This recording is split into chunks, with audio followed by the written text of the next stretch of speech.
मैं पुष्कर सिंह कोरुंगा शिखर साहित्य अकादमी के डिजिटल प्लेटफॉर्म पर एक बार आप सभी का हार्दिक स्वागत व अभिनंदन करता हूं। दोस्तों, जैसा कि आप इस कोरोना काल पे घर पे सकुशल होंगे और कहीं न कहीं जो है अपना और अपनों का ख्याल रख रहे होंगे। और दोस्तों, आज जो है मैं एक महत्वपूर्ण टॉपिक पे चर्चा करने चाह रहा हूं।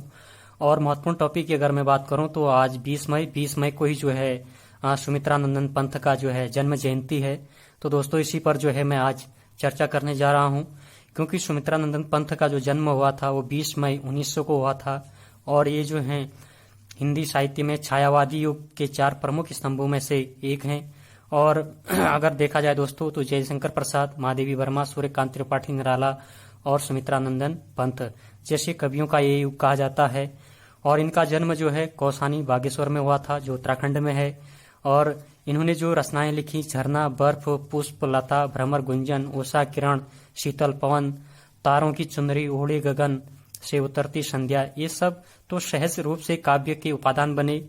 और आगे कहा जाए दोस्तों तो निसर्ग और उपादानों के प्रतीक बिंबित के रूप में जो है इन्होंने काव्य की विशेषता रही है।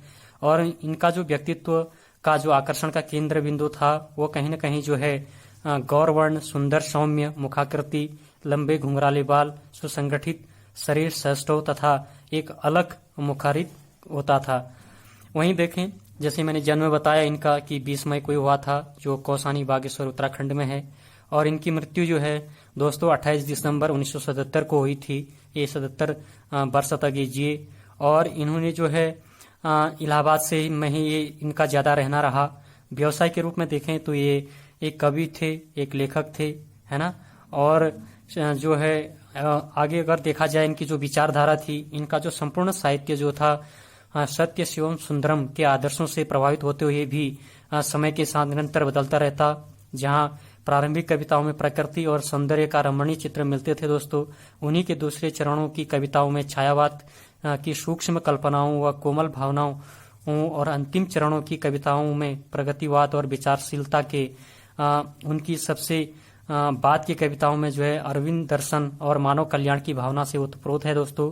पंथ परंपरावादी आलोचक और प्रगतिवादी तथा प्रयोगवाद आलोचक के सामने कभी नहीं झुके। उन्होंने अपनी कविताओं में पूर्व मान्यताओं को नकारा नहीं दोस्तों। उन्होंने अपने ऊपर लगने वाले आरोपों को नम्र अवज्ञा कविता के माध्यम से खारिज किया। वे कहते हैं कि गा कोकिला संदेश सनातन मानव का परिचय मानवपन।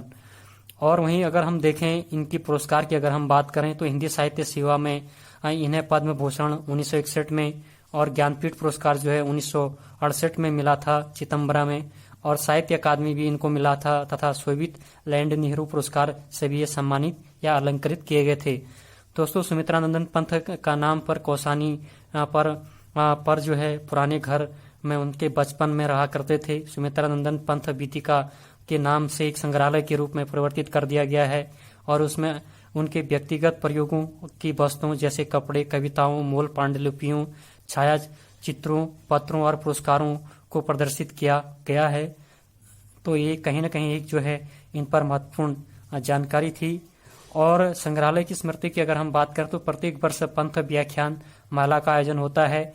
यहाँ से सुमित्रा नंदन पंथ व्यक्तित्व और कृतित्व नामक पुस्तक भी प्रकाशित की गई है। और इनके नाम पर इलाहाबाद शहर में स्थित हाथी पार्क का नाम सुमित्रा नंदन पंथ बाल उद्यान कर दिया गया है। तो ये कहीं न कहीं जो है इन पर एक महत्वपूर्ण जानकारी थी।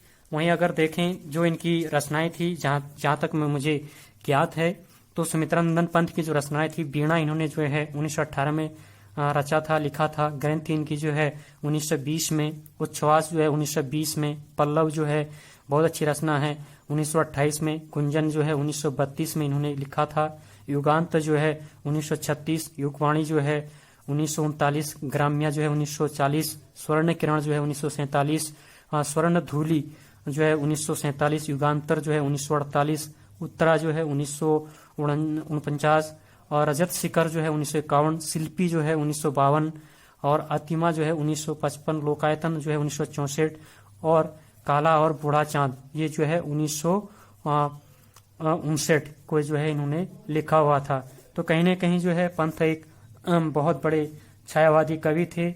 और इन्होंने जो है छायावादी कवि होने के नाते जो है हिंदी साहित्य में जो है एक बहुत बड़ी भूमिका दी थी।